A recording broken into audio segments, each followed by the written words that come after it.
Shalom Lohim, haleluya, puji nama Tuhan. Semangat pagi Bapak Ibu Saudara yang dikasihi Tuhan kita, Yesus Kristus. Jumpa lagi bersama saya Pendeta Samuel Mawuntu dalam Renungan Pagi.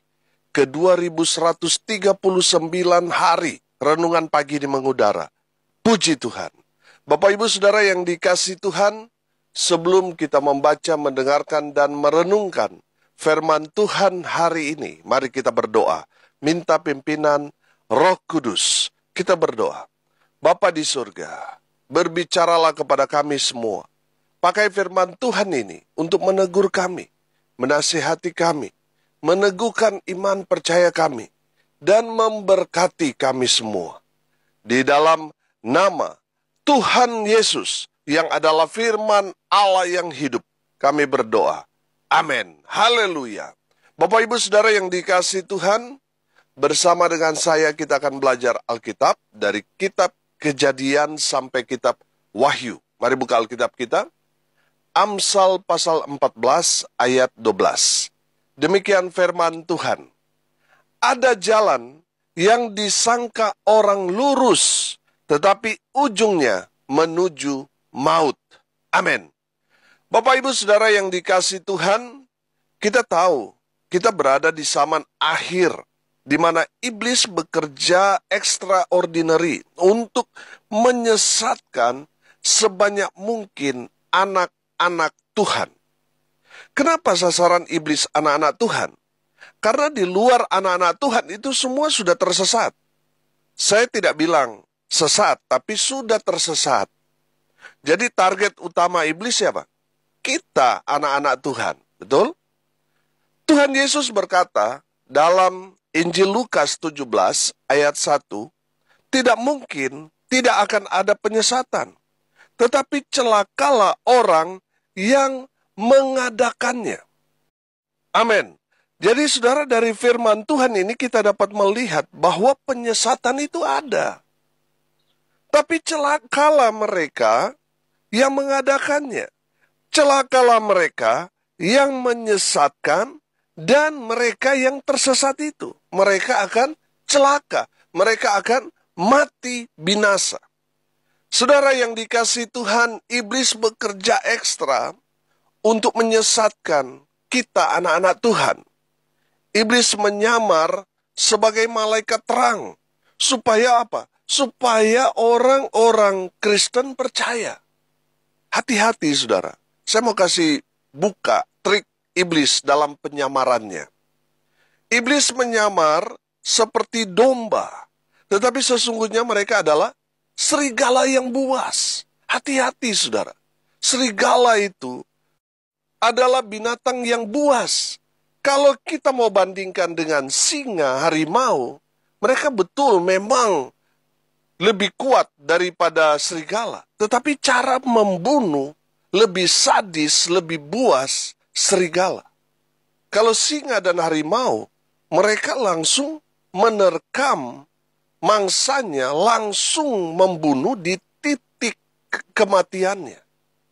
Dia langsung menggigit di kelemahan binatang yang dia mangsa, sehingga mereka beberapa waktu kemudian bisa langsung mati. Tapi serigala itu binatang buas, saudara. Dia membunuh mangsanya itu secara perlahan-lahan.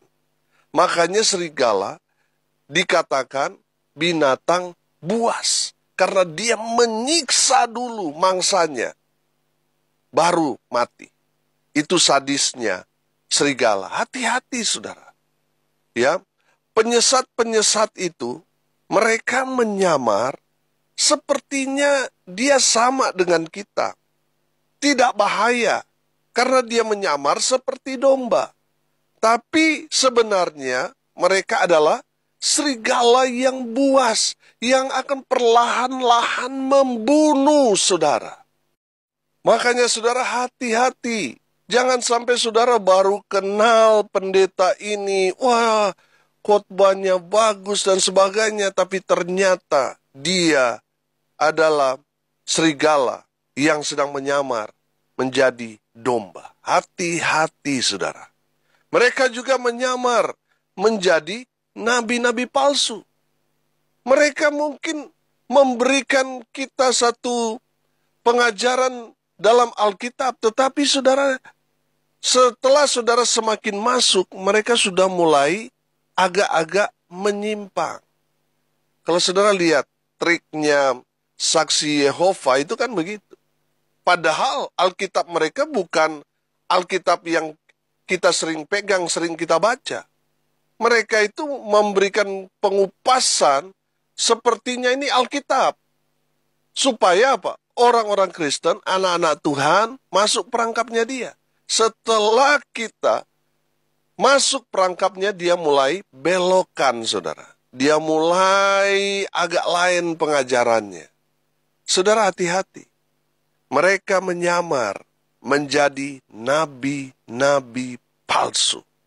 Mereka juga menyamar menjadi rasul-rasul Kristus. Sepertinya, wow, luar biasa. Pengajarannya tentang kasih. Wow, banyak mujizat mereka lakukan dalam pelayanan itu. Tapi sebenarnya ujung-ujungnya mereka menyesatkan. Hati-hati, saudara. Saudara, beberapa waktu yang lalu saya nonton ada kesaksian-kesaksian perempuan-perempuan Amerika yang sedang frustasi, yang sedang stres. Mereka ingin sekali mendalami satu spiritual, saudara. Mereka pergi ke Afrika, di mana mereka sangat takjub dengan khotbah hamba Tuhan dan pengikutnya banyak, saudara. Pengikutnya dari pendeta itu sangat-sangat banyak. Dan mereka takjub. Saudara, apa yang terjadi dengan mereka? Mereka yang takjub itu, mereka betul-betul diservis bagus dan sebagainya, sehingga mereka merasa terkesan. Mereka mendewakan pendeta itu, tapi ternyata mereka sedang masuk perangkap pendeta itu. Apa yang dilakukan pendeta itu? Orang-orang yang takjub itu, saudara, dia perkosa, dia lakukan kekerasan, baik itu seksual dan banyak hal yang menyimpang. Bahkan ada yang sudah mulai tahu ajarannya mulai sesat, saudara. Mereka di penjara, seperti di penampungan, tidak diberi makan, dan akhirnya mati dikubur, saudara, tanpa nisan. Nah, saudara yang dikasih Tuhan, hati-hati kalau saudara sudah mulai mengkultuskan pendeta hamba Tuhan. Hati-hati, saudara, jangan sampai saudara masuk perangkap yang ujungnya menuju maut. Saudara sangka ajaran ini yang saudara ikut ini, ini sudah paling benar, tapi ternyata ujungnya menuju maut. Hati-hati, saudara. Iblis menyamar menjadi seperti domba, padahal dia serigala yang buas. Dia menyamar menjadi nabi-nabi palsu, rasul-rasul Kristus, tetapi sebenarnya mereka palsu, saudara. Tujuan iblis supaya anak-anak Tuhan tersesat, tertipu. Karena banyak orang mengalami, wow, ini ajaran paling benar, tapi ujungnya menuju maut. Hati-hati, saudara. Makanya kita harus selalu mengawasi pengajar. Siapa pengajar itu? Pendeta. Jangan sampai saudara baru tahu pendeta itu, saudara langsung, wah ini ajarannya bagus. Saudara harus kritis juga. Jangan sampai saudara mudah disesatkan. Saudara harus mengawasi ajaran pengajar atau pendeta yang berkhotbah, yang mengajar kita. Dan awasi juga pengajarannya. Saudara yang dikasihi Tuhan, jangan sampai kita ditipu dengan penampilan pendeta yang keren, yang ganteng, yang cantik, yang khotbahnya bagus, gedung gerejanya bagus, dan lain sebagainya. Tapi ternyata pengajarannya agak lain. Hati-hati, saudara. Hati-hati. Saya belajar begini. Pendeta, kalau dia sudah tinggi sekali gelar akademiknya dan pengikutnya banyak, biasanya kalau dia tidak berjalan di jalan Tuhan yang benar, tidak mengawasi pengajarannya, dia kalau lost, saudara, tidak diawasi, biasanya mereka mulai bikin pengajaran-pengajaran baru. Mulai bikin statement-statement yang baru. Hati-hati. Biasanya yang begitu, saudara, mulai agak-agak menyimpang. Dan itu terjadi beberapa tahun yang lalu. Orang semua kagum mengikuti pengajaran-pengajarannya, tetapi mulai mengajarkan hal-hal yang sesat. Hati-hati. Makanya saudara jangan terlalu cepat kagum dengan pendeta yang saudara baru kenal, terus langsung kagum dengan penampilan gedung gereja yang wow. Dengar ini baik-baik. Sekarang ini, jemaat hanya mencari kenyamanan. Ini masalahnya. Mereka mencari gedung gereja yang dingin, yang ber-AC, gedung gereja yang kursinya empuk. Mereka mau mendapatkan seperti hiburan di gereja itu sehingga entertainnya bagus, pembicaranya bagus, WL, singer, band, sound systemnya, lightingnya bagus, parkirnya luas, dan yang paling penting, saudara, Instagramable. Mereka bisa foto, video, wah ini gedung gerejanya bagus, nyaman, dan lain sebagainya. Itu yang dicari oleh jemaat sekarang ini. Hati-hati. Jemaat yang mencari kenyamanan akan mencari hal-hal tersebut. Betul? Nah, saudara, jemaat yang mencari kenyamanan, ya, mereka akan terbius dengan penampilan. Saudara, mereka tidak mau peduli ajaran yang mereka dapat itu benar atau tidak. Yang penting apa? Nyaman. Ini masalahnya. Ada berapa banyak gereja-gereja besar yang nyaman, itu akhirnya porak-poranda. Karena apa? Pengajarannya agak menyimpang. Pengajarannya bukan lagi firman Tuhan yang disampaikan, tetapi sudah ajaran manusia. Ini yang jadi masalah. Makanya saudara, bedanya kalau di gereja yang nyaman itu, yang dibicarakan adalah sukses, sukses, sukses. Betul? Tapi di gereja, di mana saudara lahir, di sana diajar bagaimana hidup dalam kebenaran firman Tuhan, mengandalkan Tuhan dalam kehidupan kita, dan sungguh-sungguh ikut jalan Tuhan walaupun kita harus susah menderita. Itu yang diajarkan gereja-gereja yang merintis. Gereja-gereja di mana kita betul-betul hidup bertumbuh di sana. Tapi saudara, setelah kita termakan usia, kita sudah mulai dewasa, kita sudah mulai mencari-cari yang nyaman. Hati-hati. Firman Tuhan ini jelas. Ada jalan yang disangka orang lurus, tetapi ujungnya menuju maut. Hati-hati dengan kenyamanan saudara. Bisa saja itu, saudara anggap itu lurus, tapi ujungnya menuju maut. Hati-hati saudara. Ya, saudara tanya pada seorang arsitek.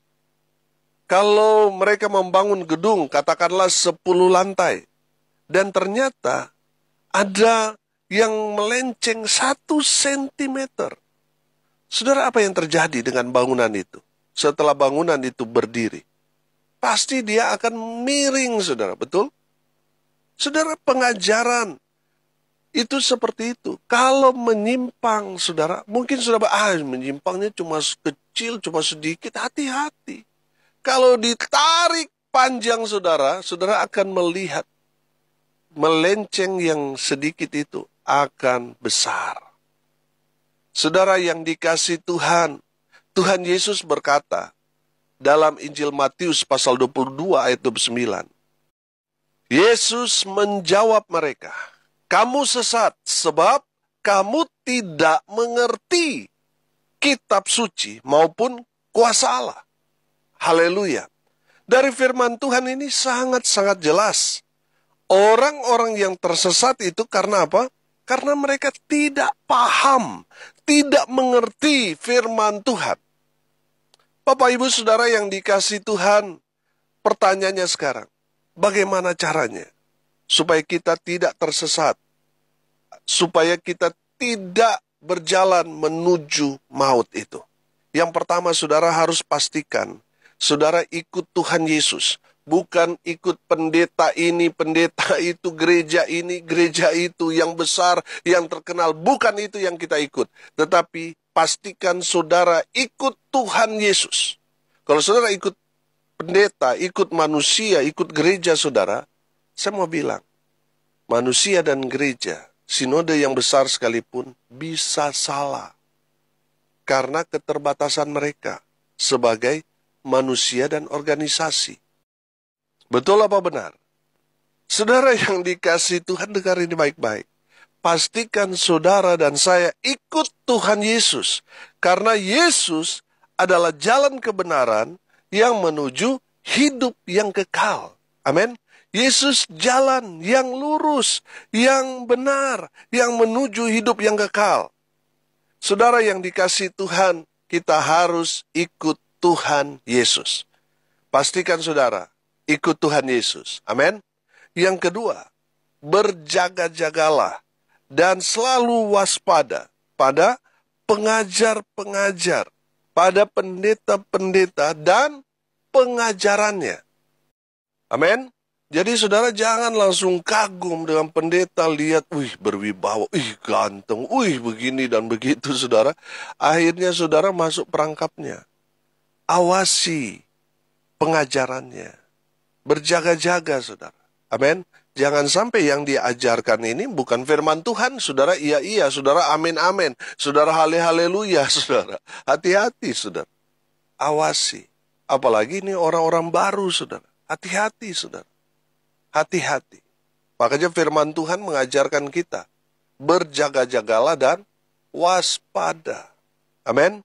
Yang ketiga saudara, supaya kita tidak mudah tersesat, kita harus paham. Kita harus mengerti firman Tuhan. Haleluya. Bapak Ibu Saudara yang dikasihi Tuhan, orang-orang yang mudah disesatkan karena mereka tidak mengerti firman Tuhan. Itu masalahnya. Saya percaya saudara pendengar mengerti dan paham firman Tuhan. Amin. Makanya saudara, kenapa saya sharing firman Tuhan dari Kejadian sampai Wahyu, dan di tengah-tengah jemaat saya mengajarkan, saya khotbah dari Injil Matius pasal 1 saudara, dan mulai berjalan saudara, supaya apa? Jemaat tidak hanya tahu sepenggal-sepenggal, tetapi tahu firman Tuhan secara utuh. Amin. Bapak Ibu Saudara yang dikasihi Tuhan, kita harus paham, kita harus mengerti firman Tuhan. Supaya apa? Kita dapat membedakan, oh ini ajaran yang melenceng dari firman Tuhan, ini ajaran sesat. Kita dapat mendeteksinya. Kalau saudara tidak paham, tidak mengerti firman Tuhan, saudara akan sangat mudah disesatkan. Saudara lihat cara-cara saksi Yehova untuk memancing orang-orang Kristen. Dia taruh ayat-ayat firman Tuhan. Tapi setelah kita ikut, saudara, mereka tidak lagi pakai firman Tuhan. Karena mereka punya Alkitab sendiri. Itu hanya jebakan, saudara. Hati-hati. Kalau saudara tidak paham firman Tuhan, orang-orang di luar sana, penyesat-penyesat, bisa menggunakan ayat-ayat firman Tuhan.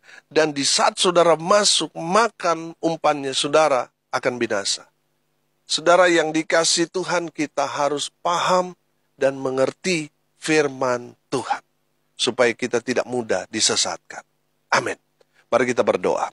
Terima kasih Bapa di surga, sudah berbicara kepada kami semua, sudah menegur, menasihati, dan memberkati kami. Berkati semua pendengar, dimanapun mereka berada. Tuhan memberkati hidup mereka, rumah tangga mereka diberkati. Mereka yang sakit, Tuhan sembuhkan, Tuhan pulihkan keadaan mereka. Tuhan memberkati segala usaha pekerjaan pelayanan mereka. Mereka yang saat ini sedang mencari pekerjaan, Tuhan memberikan pekerjaan yang sesuai keahlian kemampuannya. Tuhan terus memberkati semua pendengar dimanapun mereka berada. Hamba berdoa mereka yang saat ini sedang lemah, Tuhan kuatkan, teguhkan iman mereka. Mereka yang saat ini sedang berduka cita, Tuhan memberikan penghiburan kekuatan yang datang dari Tuhan Yesus. Dan hamba berdoa biarlah berkat Tuhan turun memenuhi semua pendengar.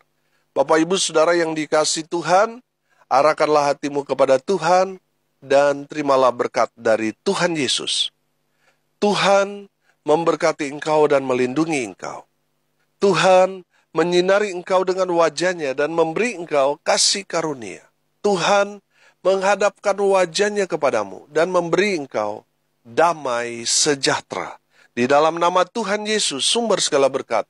Bapak Ibu Saudara yang percaya, diberkati Tuhan, katakan amin. Puji Tuhan. Bapak Ibu Saudara yang dikasihi Tuhan, kalau saudara merasa diberkati melalui renungan pagi ini, bagikan juga kepada saudara-saudara yang lain, supaya mereka juga diberkati. Karena untuk itulah kita dipanggil, untuk jadi berkat. Salam kasih dari Bali, saya Pendeta Samuel Mawuntu. Sampai jumpa besok pagi. Tuhan Yesus memberkati kita semua. Haleluya!